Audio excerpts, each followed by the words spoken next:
Welcome to this forum for the Alamosa City Council 2023. I'm proud to be your moderator tonight. I'm Keith Cherney. I'm publisher of the Valley Courier and one of three sponsors of tonight's forum. I also would like to thank Aaron Keck with the Alamosa County Chamber of Commerce, our co-sponsor, Holly Martinez, Alamosa County Clerk, obviously our host for this evening in City Council chambers. Also introducing Mayor Ty Coleman in our crowd and City Manager Heather Sanchez. Glad to have you here, and a couple members of the media that they will have to introduce themselves in order to ask questions during this evening. And I apologize for the lack of crowd, but I think the fact that we only have one race in a specific ward and the fact that there are multiple events going on this evening. Adams State has their annual student donor recognition dinner tonight that Liz and I probably both should be at, as well as the Glenn Miller Orchestra playing at Adams State. A friend of mine at a recent meeting asked, he had gotten an email about Glenn Miller, and he goes, "Is that Steve Miller's dad?" Only young people understand that. He had no idea who Glenn Miller was, but we older folk assured him. If you would now please stand and join me in the Pledge of Allegiance. I pledge allegiance to the flag of the United States of America and to the republic for which it stands, one nation, under God, indivisible, with liberty and justice for all. Thank you. Just to get things rolling, I am going to ask each of the candidates to introduce themselves simply with their name and the office that they are seeking. We'll start with you, Mr. Carson. My name is Michael Carson, and I am running for candidate at large for City Council. My name is Dawn Krebs, and I'm running for Ward 2 of the City Council. My name is John Adams, and I am running for Ward 3 for City Council. My name is Jacqueline V. Hill, but I go by Jackie, and I'm running for Ward 3 City Council. I am Liz Hensley, and I'm running for Ward 1 City Council. All right, thank you, candidates, and welcome. Appreciate you being here, as do our audience and the online audience that we have. Thank you to the City of Alamosa website. Those of you that can't be here listening in on KSBK, and thank you, Paul, with KSBK for being here this evening. You can see the live stream on the city's website, and that will be available going forward in the future as a recording, so you can follow up on tonight's discussions. So our format tonight, each candidate will be given 4 minutes to introduce themselves, and we would like you to give your opinion on the current housing situation in Alamosa or the lack thereof. We will time it, and we will alert you at the 1 minute mark. We thought we had a visual clock, but we don't. So Aaron will be doing the timing, and we'll give you ample opportunity at that 1 minute warning. So let's reverse the order, which we started with. And Liz, I'd ask you to introduce yourself, please. All righty. So I'm Liz Hensley. I am actually running for my 3rd term as Ward 1 City Councilor. I'm a director and professor in the School of Business at Adams State University. I've been there for 16 years. I currently, besides being on City Council, I am on the executive board for Colorado Municipal League. I'm a past president for the CML. I am also the president right now for our housing coalition here for the San Luis Valley. I'm on the marketing board, and obviously being on City Council on a few other boards as well. The question in regards to housing. So I will tell you that we definitely have a lack of housing. And when we talk about affordable housing, it's not necessarily low income housing. It's housing that each person, whatever amount of money they make, that is affordable for them. And we have lost a lot of good candidates as professors at Adams State and other positions as well. So good paying jobs, because when they look for housing and stuff, there's really nothing in their price range. And so with that, I'm proud of the fact that the city has been very proactive in regards to how do we make this happen so we can have more housing in our city. I think it partners a little bit because I am on the Housing Coalition as well. And so a lot of things that we're advocating for, a lot of things we've done on the Housing Coalition, very quickly buying the mobile park home, which that would have lost a lot of housing, buying the Boyd School, to transition that into housing, different things like that. So Dawn Melgaris, who's our executive director there, she does a phenomenal job. And again, great interactions and great partnerships. With that, on CML, I'm also on the subcommittee for housing. And I think one of the reasons why I was chosen to be on that subcommittee is how proactive Alamosa has been in our state in regards to housing. And we still have a lot to do, but I love the trajectory we're on, and I feel like we're making some headway. That's it. Thank you, Ms. Hensley. Ms. Vigil, let's go to you next, please. So I am originally born and raised in Alamosa, been here for the majority of my life, with a short stint in Center, Colorado. I graduated from Alamosa High School, and I also graduated from Adams State. It was college back then, but now it's university. I currently work in Costilla County at Costilla County Department of Social Services, where I am the supervisor for child welfare and adult protection. I know as far as housing in Alamosa, I know there is a shortage of housing.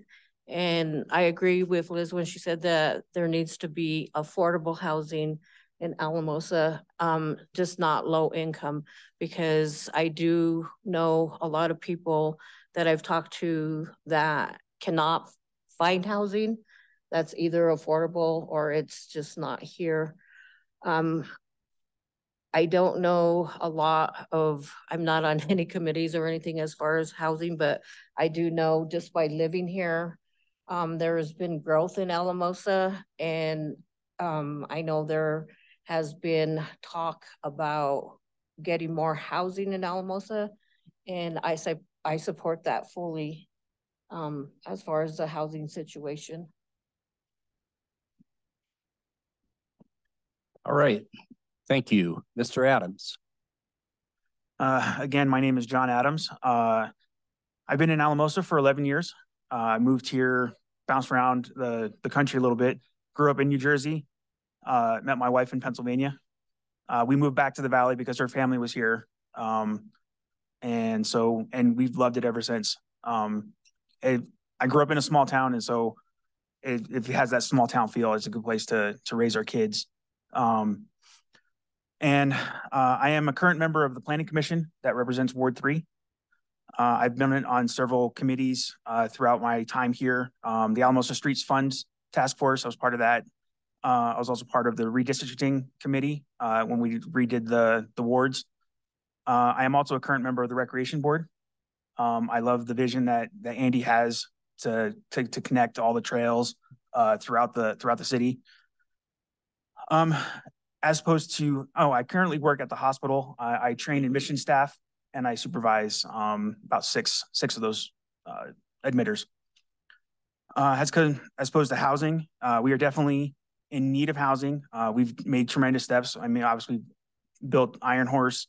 We have the Project Tierra Azul coming up, which is going to bring more housing in a staggered approach, which I think is smart, because we don't want to build too big too fast, because we don't want empty houses that no one's going to live in. And so we want to build appropriate. We also have the Airport Road project that's in the future. That's going to be for that transitional housing. And I think we definitely need to focus in on the the 80 to 100%, 120% AMI as the focus area, because that's the target salary range of $40,000 to $65,000, and that's vital for the university staff, hospital staff, and so those are definitely areas that we need to focus on. Thank you. Thank you, Mr. Adams. Ms. Cripps. Thank you. I'm Dawn Krebs. I'm running for Ward 2. I want to take a moment before I talk about myself to thank everyone for pulling this together. It's appreciated, and to get our opinions and our thoughts out there, not just to those in the audience, but for the radio and online as well. So thank you for taking the time to do this. We moved here about 10 years ago. We moved here for my husband's job. He works in Sanford, and he works in aquaculture. And so we moved here. There's a small farm in Sanford that was in need of a farming fish manager. And we love small towns. And this way across the country was a little bit closer to his mother in Denver. And so we decided to make the move. And I've never looked back. I love the mountains. I've always liked small towns. And we were able to raise our two youngest here. Our other two had already grown and left the nest, so to speak. Always enjoyed it. We always taught our children to not only find what brings them joy to do, but to find how to help others in their own way. And to teach them that, we were the example. And so we enjoyed volunteering where we could and when we could with items that brought us joy. And there are plenty of things to bring us joy here in the Valley. And so I am never at a loss for something to do, especially in the summer. I'll give you that much. As far as housing goes, it's going to be a broken record. To raise children in the Valley, you're sad to see them go. You hope that they grow up, realize what a wonderful place this is to come back to, but there's nothing to come back to in the sense of housing. And if there's no housing, there's no jobs, because people can't get jobs if they have nowhere to live. And we have an issue with that, of recruiting and bringing in people from all over the country that want to live here, that want this to be their home and to raise their children, but there's nowhere for them to stay to do that. And so the city and the county and even the state has done tons of studies and pulled in lots of data to try to figure out why there's an issue and what can be done about it. And taking that data from a city perspective and making it our own, and how can we use this data to best represent the city and to best represent the public and the other people that live here. That is the goal. And as you spoke, to be able to do it in a controlled way, so there isn't a crush of houses, but at the same time being able to educate the public on the why and the how. Thank you so much. Thank you, Dawn. Mr. Carson. Excuse me, I apologize for coughing. Don't eat licorice before a meeting like this, because you haven't eaten in all day. It's not a good idea. Like I said, my name is Michael Carson, and I've lived in Alamosa now for going on 25 years. I moved here in '98 permanently. Grew up coming to Alamosa. I grew up in Costilla, northern New Mexico, and in San Luis. And so, you know, this was like the bigger town that you could come to, the hub of the valley. And being even though that I grew up in a small town in northern New Mexico, this place was still the hub of the valley. And you still came to Alamosa because it was, you know, it was where it was happening, and we did everything here. And that's one of the reasons this council is so vital. We as a council have done, you know, and affect change in the valley, and everything we do is cyclic. You know, it has an outward effect. And so everything we do here is extremely important. And you know, I personally, my story is that I'm an IT manager. I've been a geek pretty much the bigger part of my adult life. I currently work at Rio Grande Water Conservation District, and have been fighting with RWR for about 4 years now to keep them at bay. That's been one of my major, big tasks. My paramount task is my children. But, love the valley. I was talking to Ty coming in, and it comes down to that simple thing, the love of the town and wanting to affect change and see a future for your kids here. Excuse me. And that's why we do this. I think as a council, we were talking earlier, and if any one of us, Charlie including, had aspirations of politics, we wouldn't be in this office. We'd be trying to get paid somewhere else to do this job. This is purely because we love this city and because we want to do it. And I commend everybody for being here and everybody for putting this together. So thank you guys. Housing, it's funny that that's the first question, because my decision to run for at-large is somewhat housing driven. I have kids that are growing up here, and when I was younger, I bought a house with a mediocre credit score and, $12-14 an hour job. And there's no way they can do that now. It's just impossible, so I'm looking to move and pass that property on to my kids and, buy something else here, probably in Terra Azul or one of these new developments, just to stake there.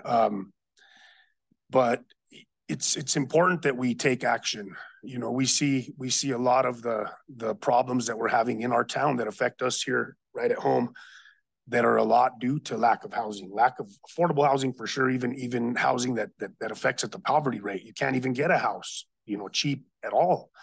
And so the council as is today has taken huge strides to better that and to piece it together, as John said. We'll keep doing that. That's what we're here for. And that's our mission, and we'll keep fighting that fight. So thank you guys for having us this evening and being here. That's me. Thank you, Michael. So our format for questioning would be accepting questions from the audience on provided cards that were available at the door, as well as we had solicited questions on the city's website and the Chamber of Commerce website, and to my knowledge, received none, which concerns me about the lack of interest in this election. But it's kind of the American way, unfortunately, these days. And I respect and honor each of you for seeking office in a very lowly paid position. But we need representation, obviously, for the citizens of Alamosa, and we all appreciate your willingness to do that. Aaron, do we have any questions from the audience? Okay, I'm remiss because I did not recognize the members of the media here, aside from myself as publisher of the Valley Courier. We have in our presence Priscilla Wagner, my lead reporter on the Valley Courier, and Owen Woods with Alamosa Citizen. Just project.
folks who are new, what would you?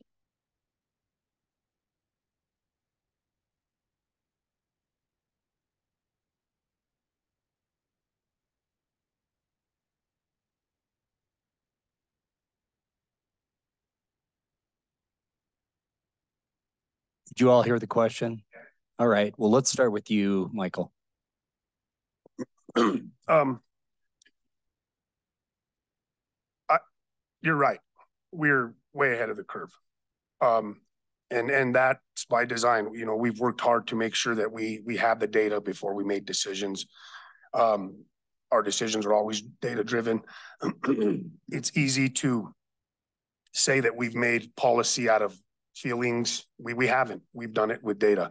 And to address the point of no people, I'll say one thing about that. The loud minority that's mad about what we're doing isn't here. And the people that are comfortable with what we are doing aren't here because they're comfortable with what we're doing. If we were doing things that were out of line or that the public didn't agree with in a larger sense, we would have people here. We would have people here pissed off. And we don't, because you have to step back and look at the situation and understand that what we're doing is trailblazing, but we don't mean to do that. We're just trying to address an issue proactively because, you know, for example, with the homeless situation, we're doing what we're doing because we are trying to mitigate the situation a little before it gets out of control, and we have to be reactive. A lot of cities are being reactive right now. They have to be because they didn't deal with it 10 years ago or 20 years ago. So we're trying to do that. Did you say time was up? Okay, thank you. And I forgot to mention, we would like you to limit your comments or responses to questions to 2 minutes. And Aaron will caution you at 1 minute. And we'll move on to Ms. Krebs next. Thank you, Keith. I think the best way is to address any concerns that the public can have is almost akin to a fireside chat. You have to meet them where they are. You have to understand what their feelings are and what their issues are, and not take it personally, but take it as an opportunity to educate and to inform and to hear. And if we can clear up any misinformation that's out there and just to clarify it and explain it a little bit more, I mean, it's more of an opportunity to talk about it and to show that, as Mr. Carson said, that we're not acting emotionally, because in any of our conversations, we can point to data. We can speak from that point in time. And as I mentioned earlier, even then, what we've done with that data and applied it to this small town and to this community, while looking at other communities to see how they did it right and wrong, and learn from their mistakes and learn from their successes, and just keep moving forward with as we can in increments. But just educating one person at a time when we can and where we can. Absolutely. Thank you. Thank you. We're going to stick with the incumbents for now. So let's move on to Ms. Hensley. So I would say that one of the assets, or one of, I guess, my strengths that I have is that I truly listen. And I really, obviously everybody always will have, you go into something with some sort of opinion, but I'm very open-minded and I adapt. And I won't say that I'm wishy-washy or anything, but that if I hear something, I think, oh, I didn't think of it that way. So in that sense, I think I really bring that to the table, and that's a strength I bring. Also, I get called often. I'll be at the grocery store, I'll be at a restaurant, wherever I am, and people will come up to me to ask a question, to talk about things, anything like that. I like to think I'm very approachable, that I return calls if I get those calls. I'm more than happy to talk to people wherever they're at and meeting them where they're at. I actually had been in another city and had seen their city council members and some of their city employees at a farmer's market. So I came back here and I suggested, hey, I think that'd be a great thing to do for us to do the farmer's market. And so that idea there of how are other ways that we can come to the table? I think it's really important. Not everybody's always going to agree, but that idea of listening and trying to come to a consensus when we can, but also that where everybody's looking out for the best for the city and trying to move forward. Thank you. Ms. Wagner, was your question different for the newcomers? So would you reiterate, please?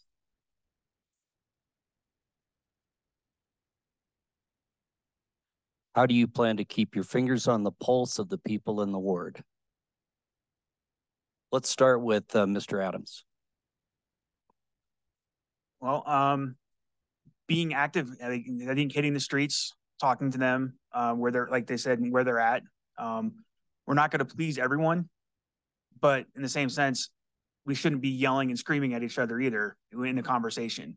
We should be able to have civil conversations with people that have differences of opinion and still either have a drink together or go home and still be able to be civil with each other.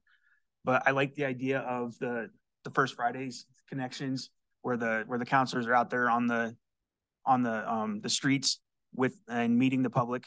I think that's a fantastic idea. I would hope to see that continue because that puts us out there as counselors, and we can have those discussions if needed, or in the grocery stores or wherever we're at if we're out to eat. And hopefully just remind them if they're going to start yelling and screaming, that now's not the time, or we can step away from the moment and kind of have that civil discourse.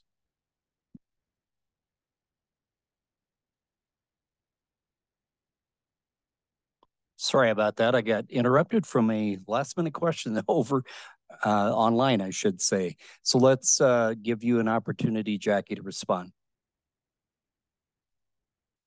So I think it's very important to go grassroots, go into the neighborhoods, see what people think, bring their voices to the council. I feel like I've been here for so many years, and I've had conversations with a lot of people about different issues that are concerning in Alamosa. And I think, just being able to talk to those people and getting their opinions on things. And like people say, we're not always going to agree, but, to have that grassroots going into the neighborhood. I've been in the same neighborhood for, my parents have lived there for 65 years. And so I know my neighbors, I know a lot of people in Alamosa, and just, getting to that grassroots concept of speaking to the people and then bringing it to the council. All right, thank you. So technology is wonderful. We just got an online question from local resident Joshua Kanan. He's asking, and I'll come back and determine the order of answering. He's commenting, commercial and residential property taxes have put unnecessary burdens on local businesses and homeowners. Businesses have left for greener pastures in Monte Vista. How can you address the tax burden on property owners to encourage Alamosa to thrive? Okay, Mr. Carson, you're ready?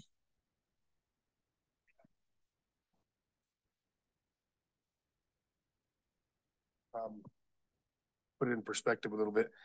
As far as property taxes go, directly, we don't have an effect on property taxes. That's a county issue. And unfortunately, the entire state is under that stress, that burden, you'd want to call it right now. And there are several counties that through their boards of equalization are dealing with those issues right now. And as a constituent myself, I would advise people, if they're having those kind of issues, to approach your local board of equalization or your county assessor with those questions. Thank you.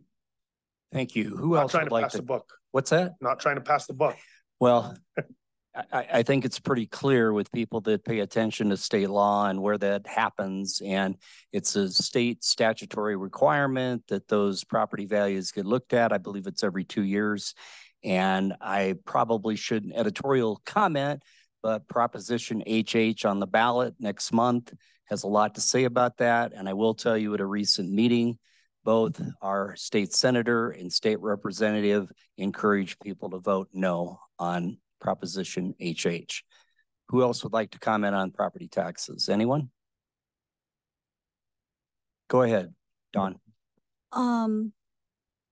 Just spurring off the Proposition HH, I urge, again, I agree with Mr. Carson. It is a county issue. We're not passing the buck, but we don't directly benefit from that. But we are keeping an eye on the goings on here in the state.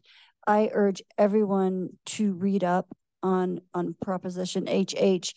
It is going to negatively impact the counties, every county here in the valley. If it does pass, it looks bright and shiny on top, but if you dig down underneath and see, and I am sure that if you speak to any county commissioner as well as the property tax person and ask those questions of them, they'd be able to explain directly how those monies are slated, if it passes, to be taken away from the county level to be able to help the residents here. So I just urge, this is my opportunity to urge everyone to educate themselves about it, read everything you can on it, try and get summaries on it, the good and the bad, make the best decision for you, but please realize it would, I personally am voting no on that. So thank you.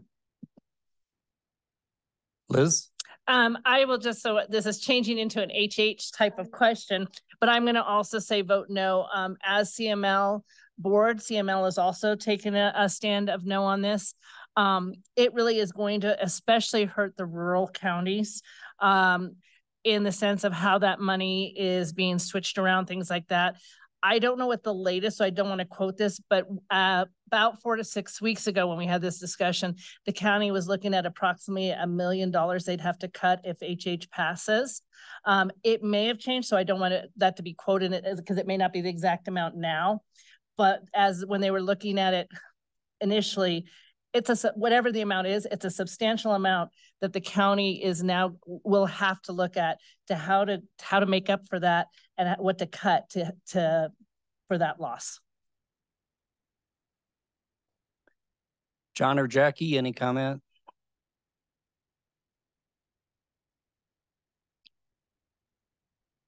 Would throw out, well, you're considering that. I don't think it's a little known fact. I think it's a very well-known fact that most cities in Colorado are not funded primarily by property tax. That's school districts, special districts, the county itself. Alamosa gets most of its tax funding from sales tax, if I'm not mistaken. So just to be clear about that.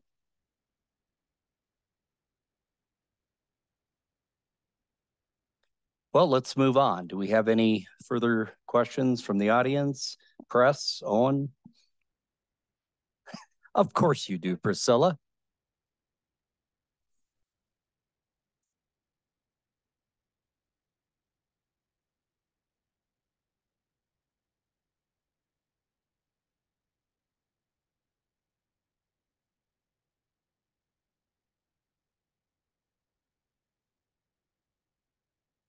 Did you all hear that?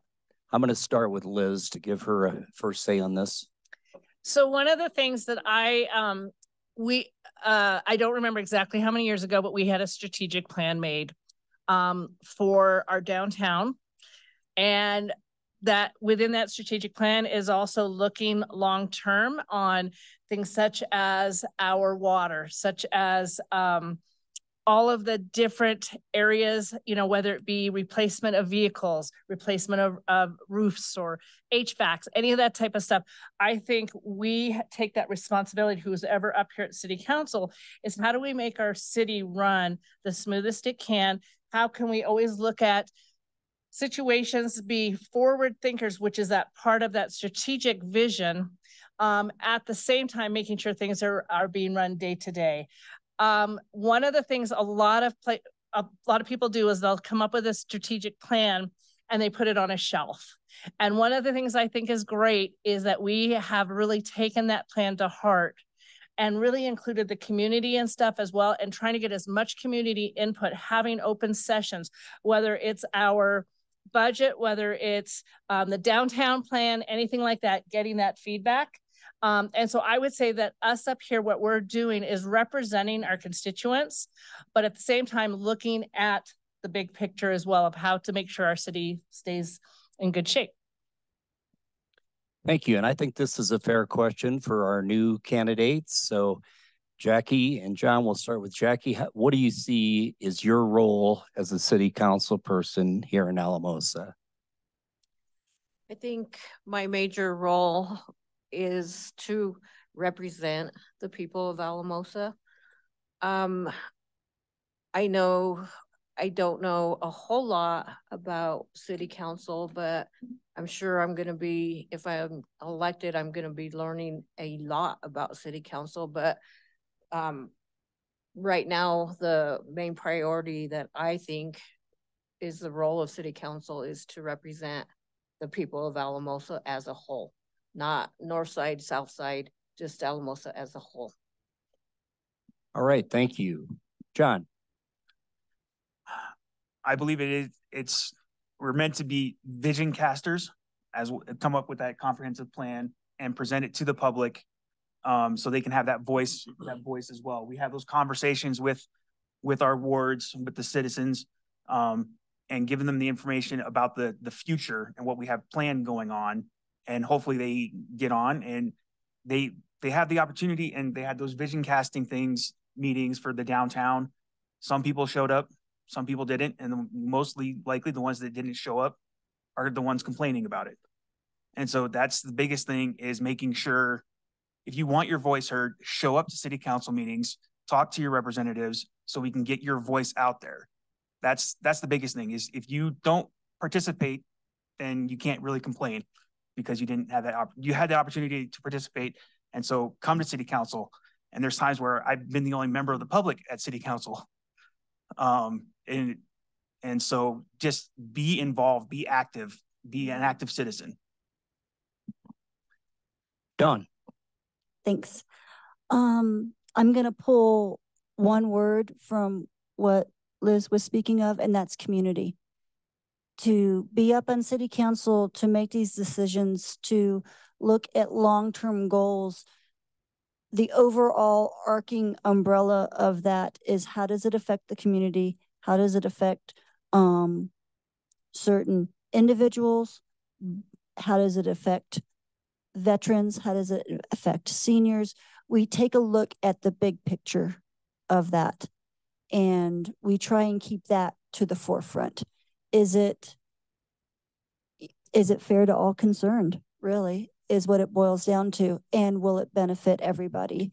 And taking that into consideration with every decision.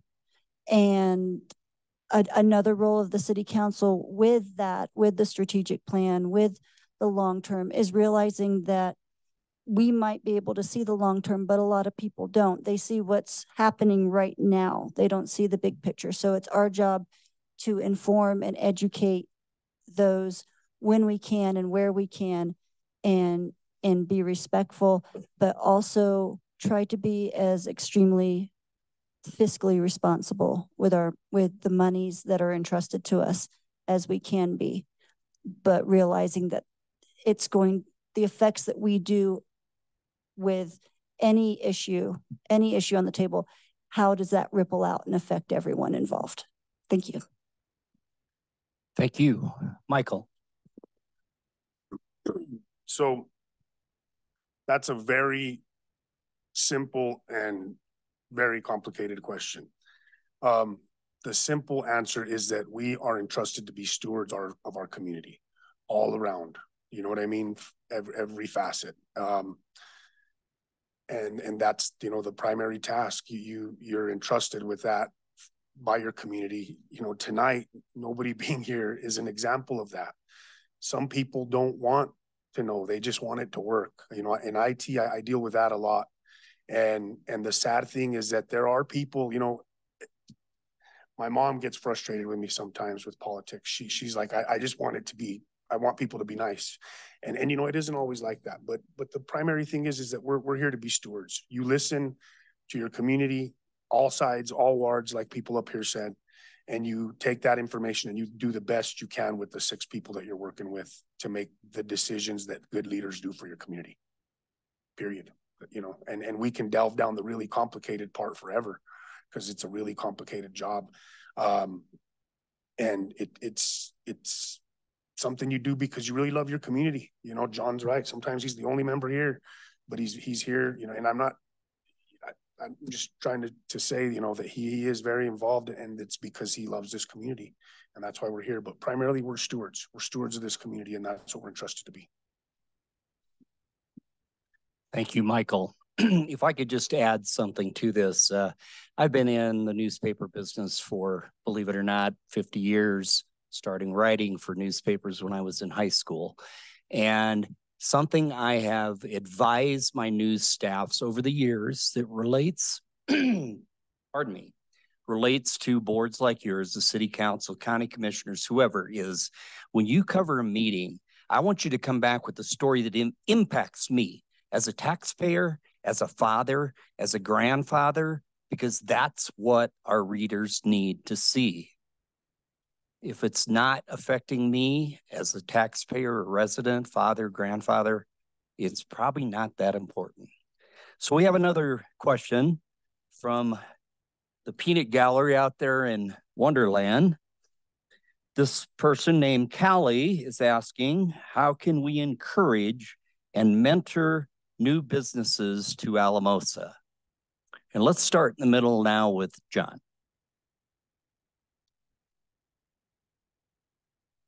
I think working with Kathy Rogers, who's a useful member of this community in her active role in trying to get new businesses here. And I'm not sure if that's trying to provide a location, work on, not necessarily a tax break, but something to bring something here to encourage new growth within the city. Open up some of those spaces downtown that are vacant, especially now that the Walsh is going to be torn down. There was a planning session for that, and there has some good ideas, whether it's a local community grocery or something along those lines. I would think just deferring to city staff when it comes to trying to encourage businesses to come here, especially Kathy is a good resource for that. Jackie, your thoughts on that?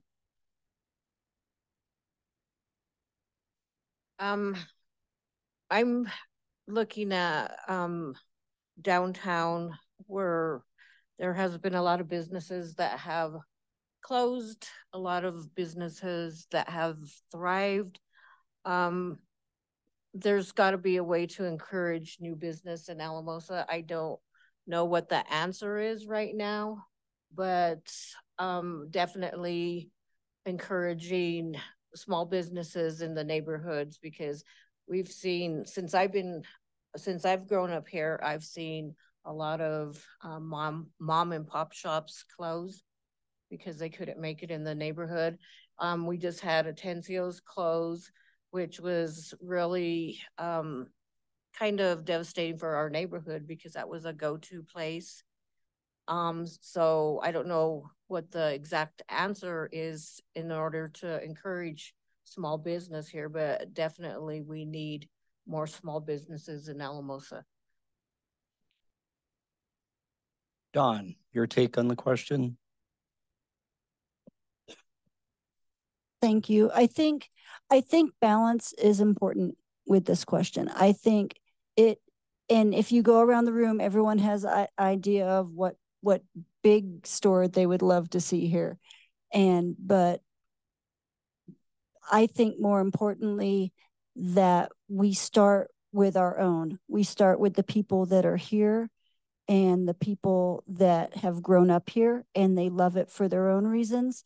And we try to promote growth from within and teach the residents here that want to have a business how to do it because it is a complex situation. There's so many laws and regulations, and it depends on the business and all that, but give them the skills and the tools that they need to be successful, and to allow more mom and pops coming in, and that in turn will encourage other stores to come in, which we can kind of side eye a little bit and see if we really want them, or our local ones good as well. So thank you.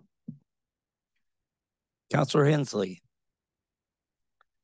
So I agree that I think Kathy is a great starting point. She is very focused on our economic development, and she's focusing on our downtown, but all of our small businesses. We have a lot of resources here. We have DRG, we have the SBDC Small Business Development Center. We have the different banks that are willing to help out.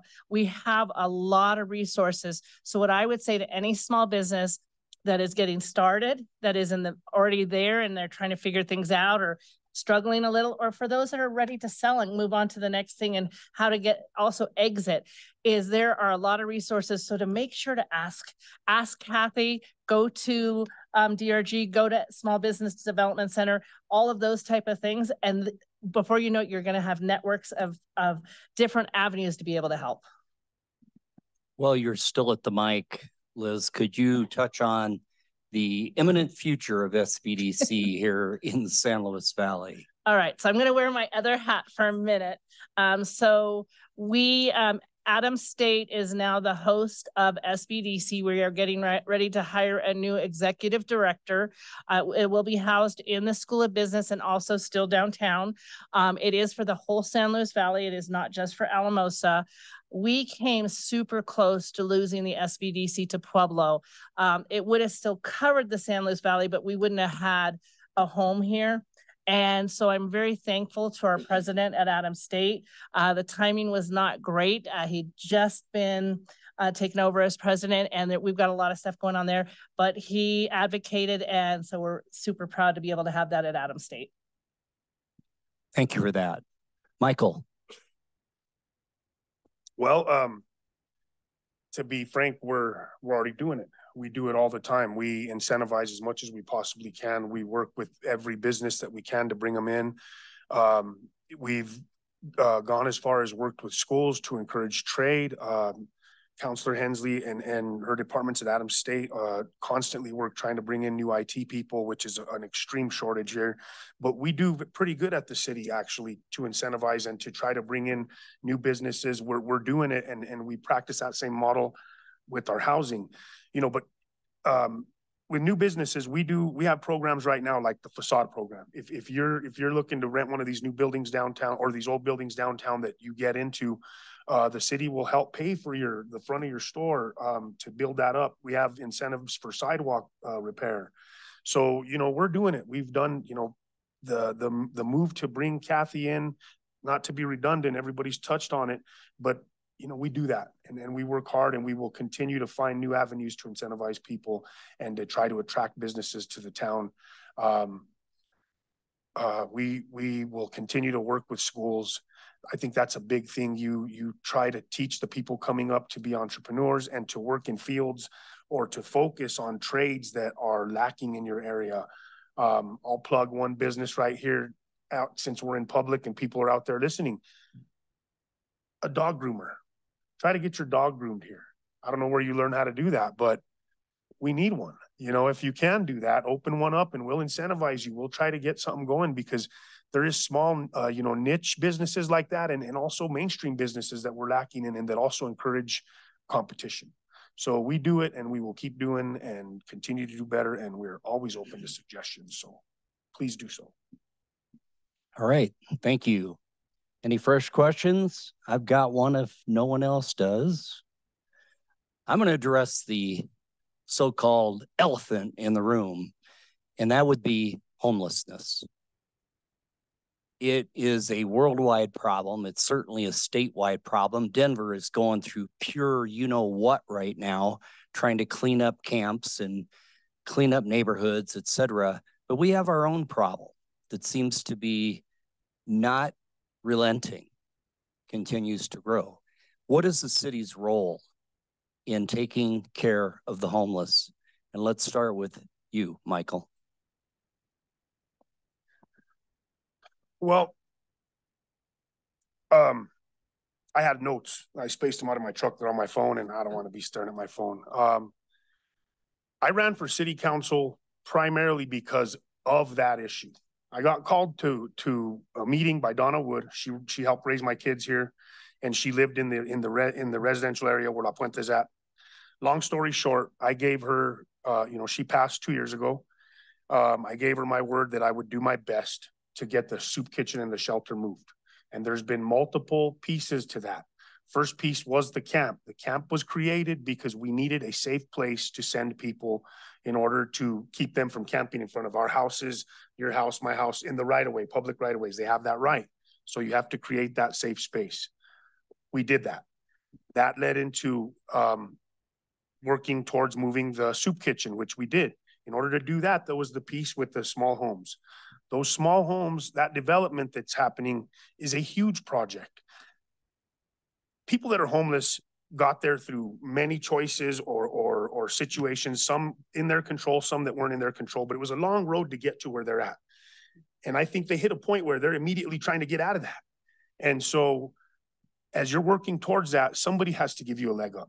And the city's working to help people who are ready to transition out of that life, at a realistic level and move away from that community or that life, whatever's holding them back into a whatever their view of a normal life is or a productive life. And that's what we're trying to do. That is all. There's all pieces to address. And, that's just the small end, just to address some misinformation that was out there last week. People in the last meeting took two projects and merged them together and started talking about the fact that the city was giving misinformation. We weren't. The cap for the houses that we're building on Airport Road, the smaller houses, is much lower. I don't know. Don't quote me on this. It might be 40,000 is the high end. Is that too high? If it is, I'm sorry, but we were talking about the 70,000 range. That's for people in the Terra Azul area. The housing project that we're building on Airport Road is second rung transitional housing for people that are ready to move back into a mainstream rental or living situation, life situation. Those are the things you have to do. Besides the camp for the people that still need to be there and those services, you have to be able to give them other options and ways out. And by doing these things now, we're avoiding the lawsuits that Denver's going through right now. Denver alone, I think, has been sued over 20 times successfully and maybe hundreds. I don't know what the number is, but they've lost a lot of money. It's a significant amount of taxpayer money that they've lost because they didn't act. That's what we're doing, is we're acting. And I know it's not popular, but we will keep doing that. We'll address and try to help all the constituents in our valley and in our city. Thank you, Michael. I'm going to bounce around here a little bit. Jackie, would you like to comment on that issue? Sure. When the camp first went in on I'm going to say the south side, I know there was not a lot of people happy about that. It seems like everything negative always went on the south side of Alamosa. But I think I've come to the conclusion that the homeless population are people too. They deserve to be treated like people, whatever situation that they were in to be in that position of becoming homeless. We don't know. It could be anything, because I deal with that daily in my job. What are the situations that got people to this state of homelessness? So I think that there's a lot that we have to look at. And I think that, like I said, they're human beings, and I think they needed to be treated as such. Thank you. Thank you. We'll stick with your race and hear next from John. I think the city has done good things with homeless. There's probably still things that we can still do as a city to help the homeless. My wife and I were in Denver a few months ago and just walking the street, and we came across homeless camps in the sidewalks. in the right of way.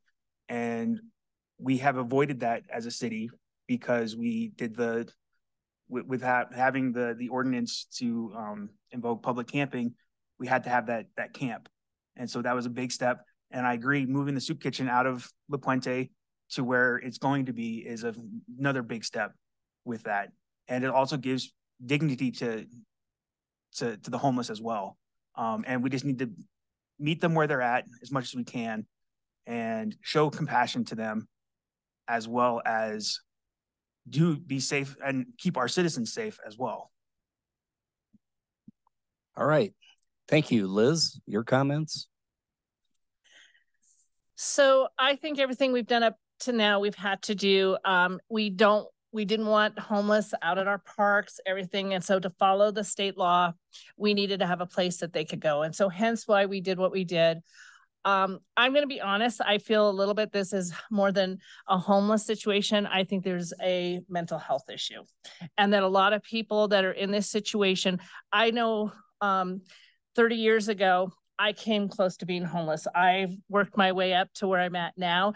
I'm very blessed that I was able to do that. In looking at that, though, is what I see is there is a difference. And a lot of the people that are homeless, it's there's other extenuating circumstances. So I will tell you that I'm supportive of everything we've done up to now, but at the same time, I'd rather help in a way that's helping them how to get jobs and how to support themselves versus consistently giving more and more in regards to Wi-Fi and all of this type of stuff. So I'm a little bit more, I'm going to look at each situation and be a little bit more discerning, I guess, in some of the situations. And so a part of me feels a little bit, though, it's what do we do from a mental health issue? Thank you, Liz. Dawn, your thoughts? Thank you. And writing off of that, Liz, one of the other things that we realized is that it's a housing issue as well. It's because of the lack of housing here in the Valley, homeless people have no apartments to stay in and nowhere to go. And a good example of that is think of it as if you were a landlord and you had 5 applications for your one apartment, and 3 of them are absolutely stellar. They work well-paying jobs and they've got a credit score that can't be beat. But the other 2 are struggling. Maybe they have a steady job, but it's a lower wage, and maybe they have some issues with crime in the past, but they've remedied that, and they're trying to get on the straight and narrow. As a landlord, you're not going to choose those applications. You're going to choose the ones with the good credit score and the well-paying jobs. So along those lines, that's the tiny homes as well. It's close to the mental health issues, but it's providing temporary, and I will stress temporary, housing for those that simply don't qualify at this point. There's always going to be someone with a better application to get them to this transition area so that they can get settled in, they can build from there, and then they can move on into stronger housing. Homeless as an issue, it's not going away, folks. And I'm going to be dead honest about this. It's not going away at all. It's going to continue because the housing crisis is going to continue. Mental health is going to continue. The issue with drugs in all communities in the state is going to continue. So how do we as a city help with that? And it's to look at all individuals from a community level and try and help those individuals as well as the community, and try and help other nonprofits that are also trying to deal with the same issue. For a very long time, La Puente and some churches were the only ones stepping up to help these individuals. And so I'm proud to be part of a city council that has decided that we needed to also come to the table and help solve this. Thank you. Thank you. Any new questions? Priscilla? Okay, all right.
Go ahead, Dawn.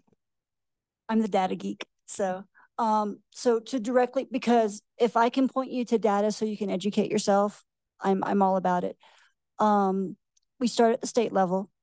There's a state demographer that does nothing but study state demographics and looks at trends that happen over years and to see the big picture.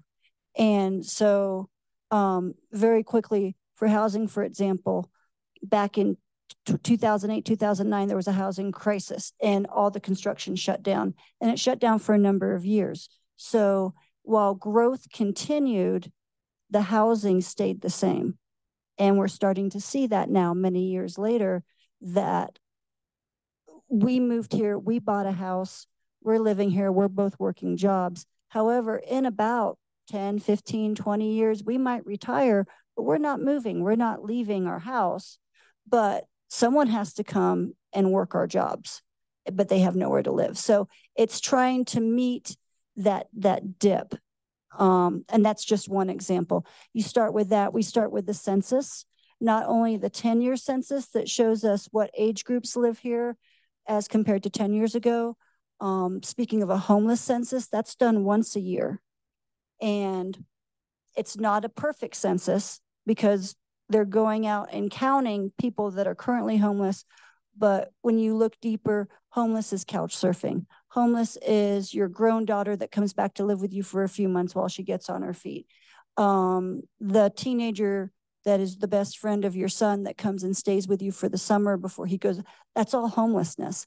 But some of those figures aren't counted. So whatever data comes in, we have to look at the bigger picture. Mental health, they've done tons of data.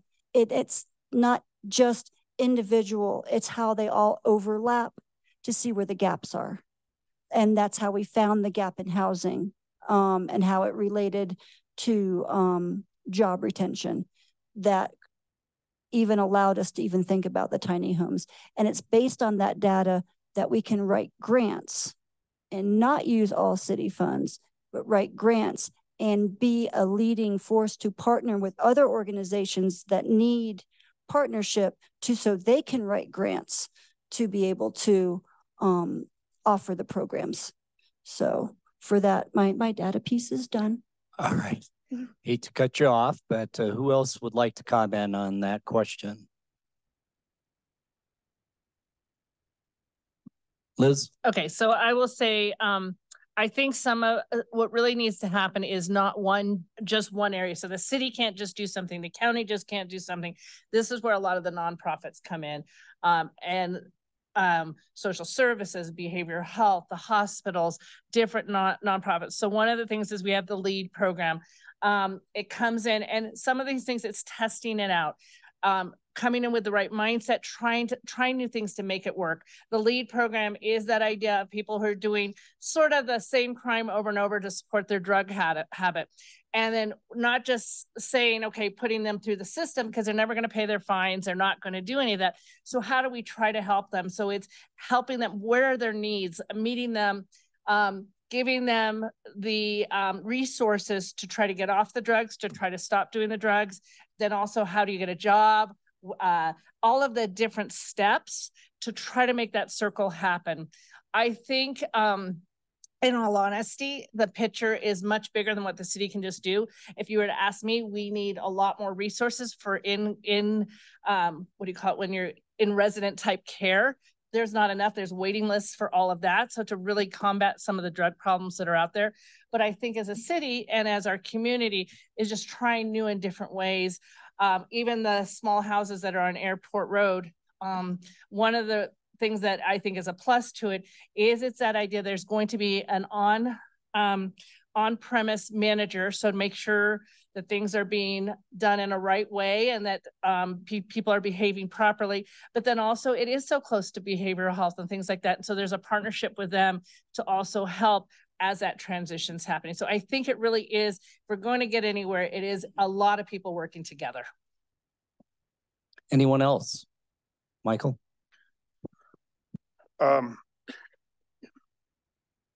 We can talk all day about data. There's tons of data out there to the effect of what we should do, what direction to take, what best approaches are. But to comment to one part of your question, Priscilla, what cities have we based this on? You know, what are we basing this on? We aren't.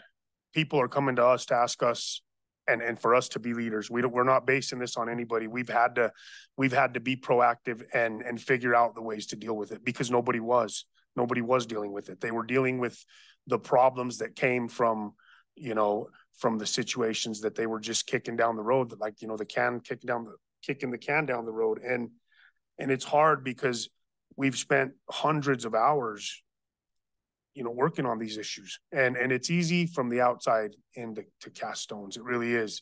But the problem is multifaceted and the solution has to be multifaceted. And, you know, we are basing that on our own approach. Primarily, we have to figure it out. And I mean, we have our city manager, our development people, our mayor, Liz is at CML constantly. These guys get hammered with questions. They ask them to speak at stuff constantly because we're having to set trends. People weren't doing it, and we've had to make those hard decisions. And you know, you take it on the chin sometimes. People don't like your decisions, but we are doing what we have to, not just for the minority, not just for that population.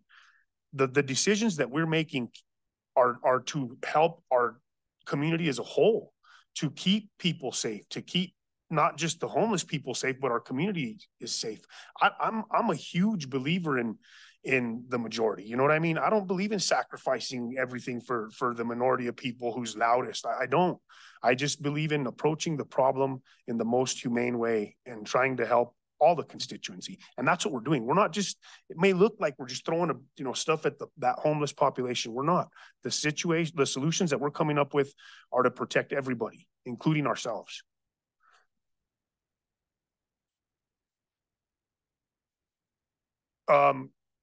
For like, you're talking the stuff that we're doing, we're gathering data now. We're in the process of gathering data. You know what I mean? Right now, the camp, I think, is going on the third year.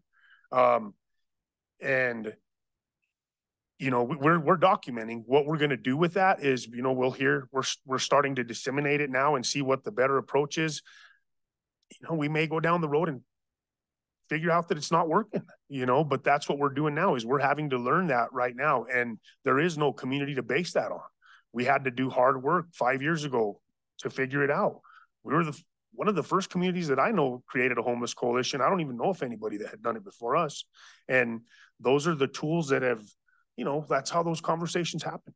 And so, yeah, to answer your question, we're basing it on what we're doing because we're setting the trend. Yeah. Drugs, we have to work with our police and give them the resources and the community and try to get people as a whole to try to affect the problem because everybody's affected by it. Everybody in the valley is affected by it. The people coming off drugs that are now sober and they're trying to disconnect from that community. If they were homeless a year ago with some of the people in the camp, moving into a nice house, that is detached from that is extremely important. We're working on that. I was asked recently, how do you make it feel like a neighborhood when you're putting it in more of a commercial area? And we're working on that. It's part of the plan. We're developing the landscaping and the entire area to make it feel like you are detaching, not make it feel like it, but to make it you're moving forward. You know what I mean? And that's what we want. So. Jackie, John, any comment? This probably echo what all the counselors have said. The data comes from all kinds of places. I mean, we have a good organization in La Puente that collects data on homelessness. So we use that. We also had the housing needs assessment in 2021 that met a lot of the needs and broke down a lot of the needs for housing that we needed in all the populations. And we've kind of touched on those areas. The airport road housing, that has attached with wraparound services with behavioral health.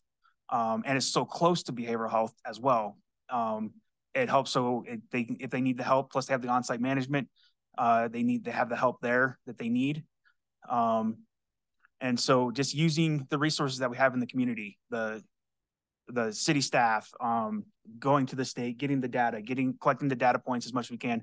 We're collecting the data now for all these new things that we're trying. And so that should be out there in the public as well once it's all collected, and we look at it, and like Councilor Carson said, if it's not working, we shift and we go try to do a different direction. And so that is all. Thank you. Jackie, anything to add?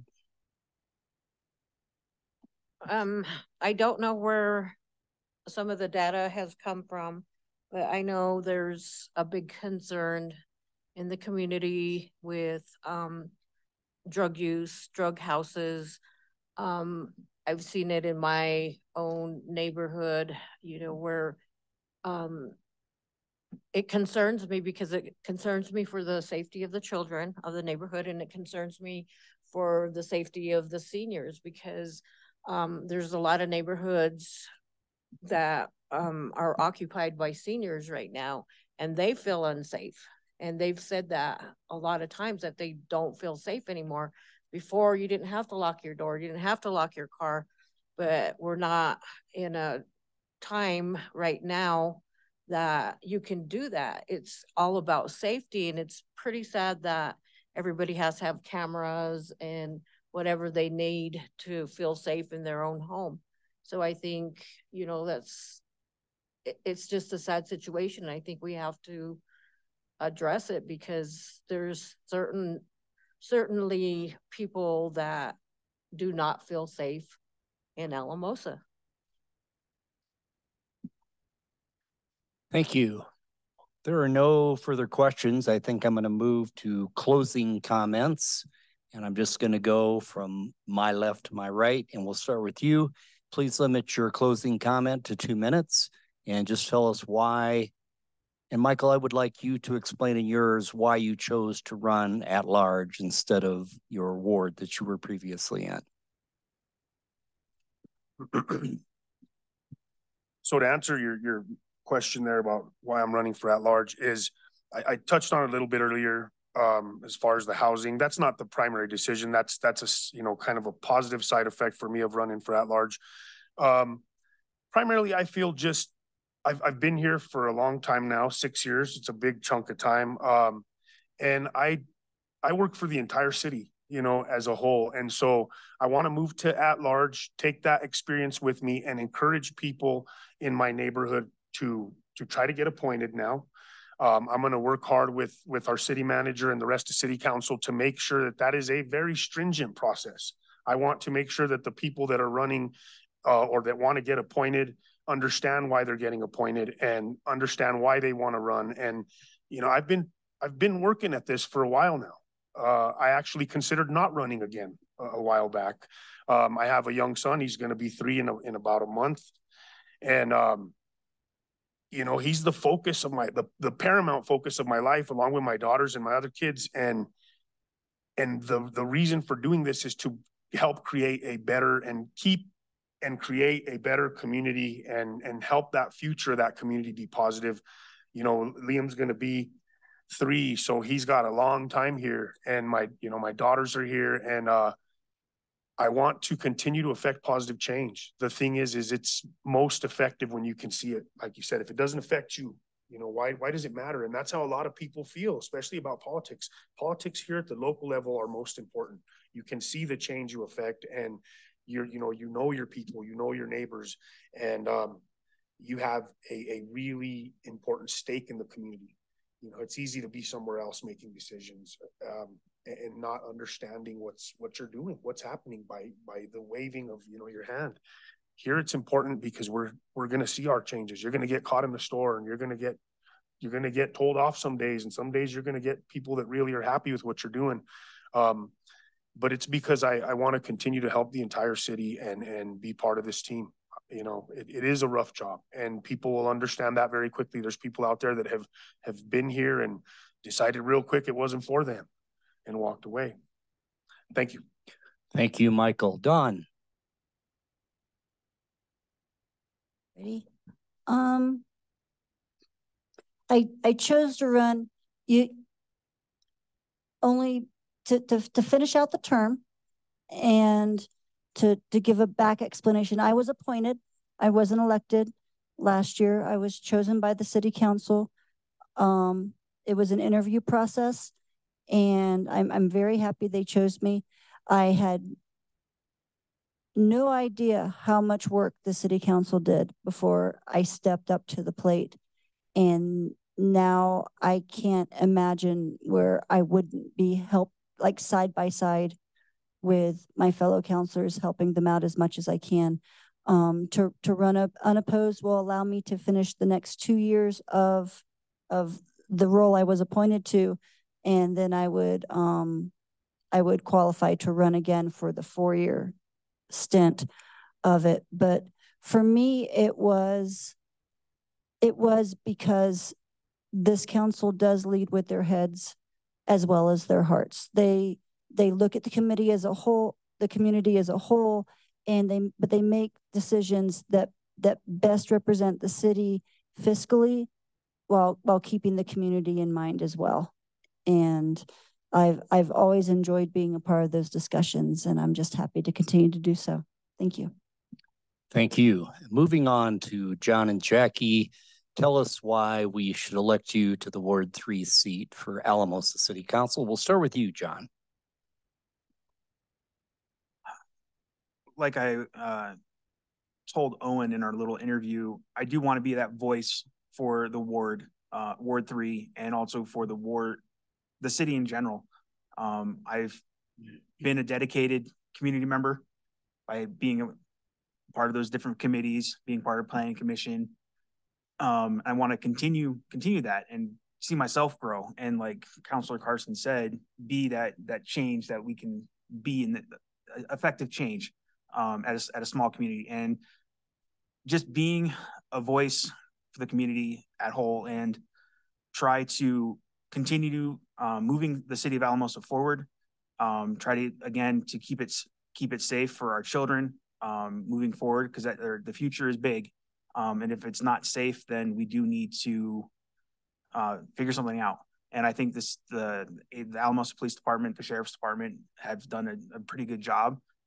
There's always things that they can do. They have the LEAD program. I would like to see that continue. But again, it comes down just honestly being a representative of the city and to affect change in the best way we can. Thank you. Jackie.